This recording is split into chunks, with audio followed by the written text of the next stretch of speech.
Hello and welcome to our 7-8 minutes of weekly Torah talk. Our guest today is Rabbi Rheins from Temple Sinai in Denver. Hello, Rabbi. Thank you for being with us. It's my pleasure. Thank you, Shemot. We are beginning a new book, and in Parshat Shemot, the children of Israel multiply in Egypt. Pharaoh enslaves them and orders the Hebrew midwives to kill all male babies at birth. Of course, they do not comply. Then Pharaoh commands his people to cast the Hebrew babies into the Nile. A child is born to Yocheved, the daughter of Levi, and is placed in a basket on the river. Pharaoh's daughter discovers the boy, raises him as her son, and names him Moses. Moshe discovers the hardship of his brethren. He sees an Egyptian beating a Hebrew, and he kills the Egyptian. Then he is forced to flee to Midian and becomes a shepherd. God appears to him in a burning bush and instructs him to go to Pharaoh and demand, "Let my people go." Pharaoh refuses to let the people go and intensifies the suffering of the people of Israel. The first pasuk of our parsha says, "Ve'ele shmot bnei Yisrael habayim Mitzrayima, et Yaakov ish uveito va'u," and these are the names of the sons of Israel who came to Egypt with Jacob. Each man and his household came. So, Rabbi, Egypt is a wonderful land for the people of Israel to live in. It appeared at the beginning because it gave us a refuge, and it turned out, unfortunately, to be a trap. And there's a wonderful metaphor in chapter 3 when Moshe comes to this burning bush, this sneh, which, of course, also is a hint to Sinai. But this bush has a metaphor for both Israel, for God, and for Egypt. And one of the Midrashim says that the sneh, this thorn bush, is one that was quite attractive, and like a caper bush, perhaps even with beautiful flowers and buds that you'd like to take, and it could be flavorful. You'd reach your hand in, but with the thorns all pointing inward, you easily bring your hand in, or a bird or a small animal can easily go in, and it's attractive and lovely. But when you try to withdraw your hand, that's when you get stuck. That's when it's painful. Unfortunately, as Shemot, as you pointed out, it begins the first diaspora story of our people. We had a whole generation of Bnei Israel that were born and raised Chutz La'aretz, outside of the land of Israel, and at first it was attractive. We were able to survive the famine. We were able to have the goodness of all the plenty from the Nile River, and even later on, when we escaped, there were those of that generation who thought, "Oh, remember the vegetables we had, the leeks, the fresh fish, and now all we have is manna from heaven." So there were attractions to Egypt, surely. But just like the thorns of that sneh, that bush, there were also things that threatened our welfare. And it's interesting because we don't only begin the story of diaspora Judaism. This is really the beginning of the people of Israel, because when at the end of Sefer Bereshit, of the previous book, they were still a family, the family of Jacob, who moves to Egypt. And now in this parsha, we begin to treat these people as Israelites, as a people, and their story begins in the diaspora. Right, exactly. And actually, we're referred to then as an Am by Pharaoh. Refers to us as a people, a nation. And yet we don't feel that totally. We're at each other's throats. Note that the foreman that carried out Pharaoh's harsh decrees, the Shotrim, they were by tradition they were understood to be Jews, which made sense. I mean, we had the capos in the concentration camp also frequently were Jews who carried out the evil decrees.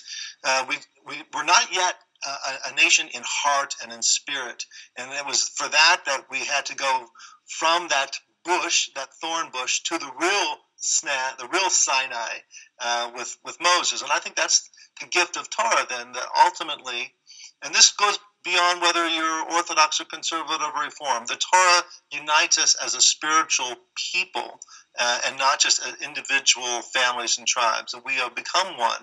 We become one through a sense of moral and ethical unity, a sense of purpose, and that's what God has given us. But we had that beginning, not in the land of Israel. We had that beginning of that process in diaspora, and I think it is fascinating. And we can see in the Parsha, although it's one story I did not mention in my introduction, the story that forces Moshe to flee Egypt is one of two Israelites beating each other up. Right. Yeah. Isn't that interesting? It's pointed out that Moses actually interceded 3 times. Once when he saw an Egyptian oppressing a Jew, an Israelite. Right. The second time when he saw 2 Israelites fighting against one another. And the third when he saw 2 non-Israelites. This was out in the desert when he was coming to the aid of Zipporah and her sisters. And so that sort of speaks to that ethical imperative that we have as Jews, that Moses gave us this template to care for each other, to care for our relationship with others, and also to care for those who are of different faiths and different families. And his teaching obviously is very inspiring to this day. But he interceded, and what happened? He had to flee for his life because instead of appreciating the gifts that he gave, the Israelites who were struggling, what they say? Who are you to judge over us? Who are you? Are you going to kill one of us too, just like you did the Egyptian? And Moshe said, now my story is known. And it was known. And so we weren't, again, a united people. We were still at one another, still sharply divided. It took generations. But of course, nowadays we're all totally united in every way, right? Right. Yes, of course. Now, you mentioned Egypt as a trap. Is the fact that we, our first story is a story of diaspora living. Is it a warning sign for future generations? I don't know if it's a warning sign. It's a template. There have always been Jews in the diaspora. What happened when Avram was told by God, you and Sarai, you go to this land that I'll show you, and I'll make your name great, and this will be wonderful. This will be the land for you and your descendants. The very next sentence, there was a famine so terrible that Avram and Sarai had to flee down to Egypt. Right. So the tension between being a people of Eretz Israel, this is being our homeland, as well as having a place that was going to be a part of our history from the very, very beginning, Chutz La'aretz, in the diaspora.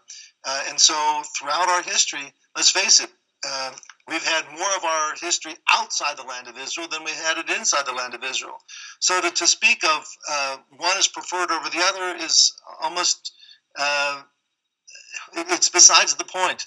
The truth is, we've always had both. We have to find a way to survive in both. We are going to depend on one another.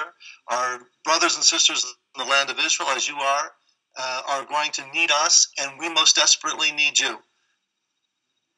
Do we see anything in Pharaoh's story, in the Egyptian story, anything that the Israelites did that they should have done differently to avoid such calamity that they had to face?